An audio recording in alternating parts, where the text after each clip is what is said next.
everyone, and welcome to Really Old Movies. I'm your host, Harrison Scullin, and today I'll be discussing Great Expectations from 1946, directed by David Lean. So now let me show you the critic list description. In this Dickens adaptation, orphan Pip discovers through lawyer Mr. Jaggers a mysterious benefactor wishes to ensure he becomes a gentleman.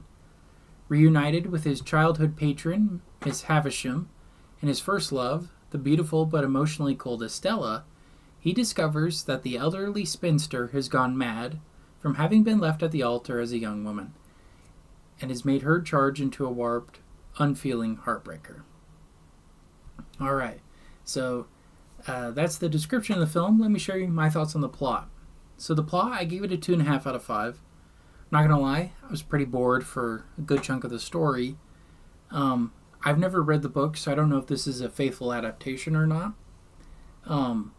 I would like to read it at some point and get to know it more. But with this version of it, I was pretty bored. But I did like, though, when Pip does eventually rescue Estella at the end of the film, to help her get out of that same cycle that Miss Havisham was in. I really appreciated that, take her away from that same fate and how cursed that house had become and whatnot. But other than that, once Pip is an adult and living in the city, it gets pretty boring. It's much more interesting when it was Pip as a young man. I think that story and those characters and dynamics were much, much more interesting. So, anyways, that's why I gave the plot a 2.5 out of 5. Alright, let's move on to the acting. So, the acting, I give it a 3 out of 5. I thought the acting from the kids was actually the best and much better than some of the adults. Especially young Pip, I thought he was really interesting, and especially in comparison to John Mills, who played the adult version. I think, I don't know, there's just something about that young actor. You really believed when he was scared. You really believed when he was in love with Estella, right? It felt much more real.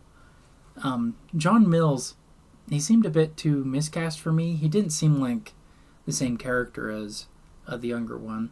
A little too different. I did like Gene Simmons as Estella. I thought she was much, much better and much more believable as cold and not caring. Versus the adult one, she seemed pretty much the same. Like with Pip, right? She just seemed kind of too happy and jovial to be the cold one that we knew from earlier.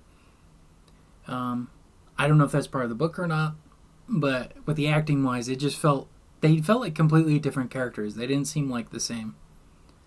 The best actor outside of the kids, though, was I think it's Martita Hunt as Miss Havisham. I thought she was really good, especially as like an aristocratic role, but also you feel there's something a little off about her. Like, she's very proper, she does everything right, but you know something's off because there's cobwebs everywhere. She's wearing her old bridal dress from being left at the altar, right? There's something off about her. Her hair's unkempt. So it's very interesting, very dynamic. So yeah, other actors were good too. I forgot his name, but he played the prisoner that Pip inadvertently helps, but also gets arrested. That guy was pretty interesting. But overall, acting was just okay. I think the kids were the best part. Adults not as much. So 3 out of 5. Okay, the set design. I thought it was fantastic. 5 out of 5. The costumes looked really good. The set design was amazing. The old musty mansion, it really felt like it. It really felt like we were in a really old house.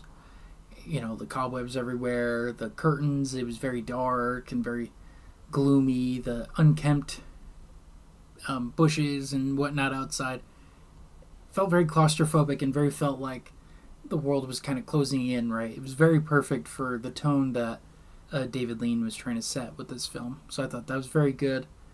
And I also thought the scenes on the boats looked really good.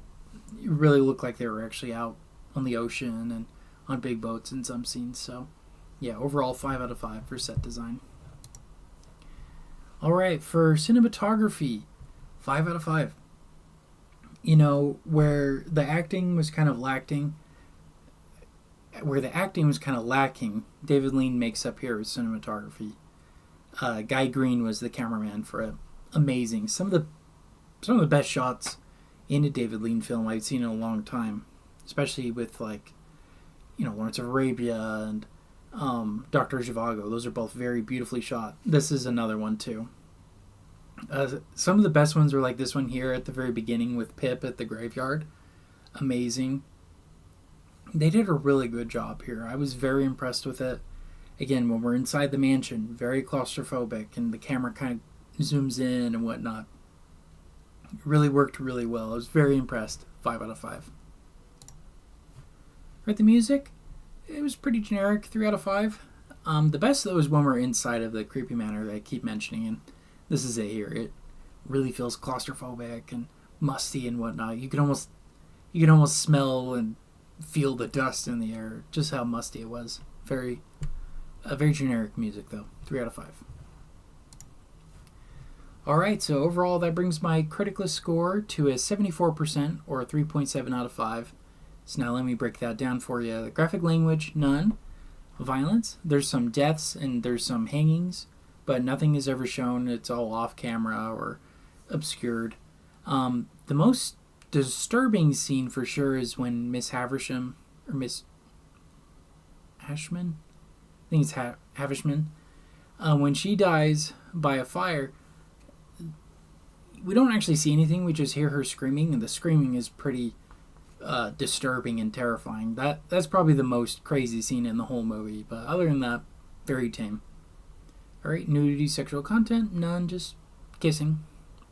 Political bias, none. Family friendly. I think this film might be a little too boring, a little too scary for kids. I don't think they would like it very much. Alright, entertainment value, I was entertained for the most part.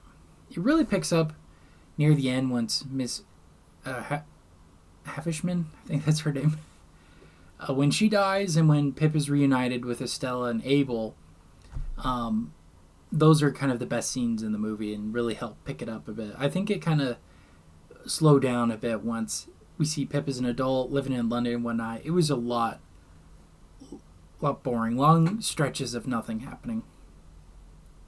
Alright, so overall, would I recommend this movie? I think for historical purposes and because of the long-standing love and adoration of this book, yes. Now, I've never read it, so I don't know if this is a true or good adaptation. It's definitely a popular one for sure. I did like that the dialogue seemed to fit in the time, felt like it was 1830s or 40s England. I thought they did really well there. It didn't feel contemporary at all. And I also liked that with the narration done by John Mills, we see a book of Great Expectations. It opens up, and some of the first lines of the movie are from the book. So I thought that was pretty interesting. Other than that, though, if I'm talking about for a David Lean film, not necessarily. He's kind of a bit hit and miss for me. I think his best films really are like Lawrence of Arabia, Bridge on River Kwai, Dr. Zhivago. Those kind of movies he did, I like a lot more. This one didn't really do it for me. But let me know your guys' thoughts on it down below. And that's it. Those are my thoughts on The Great Expectations from 1946, directed by David Lean. And that concludes today's movie review.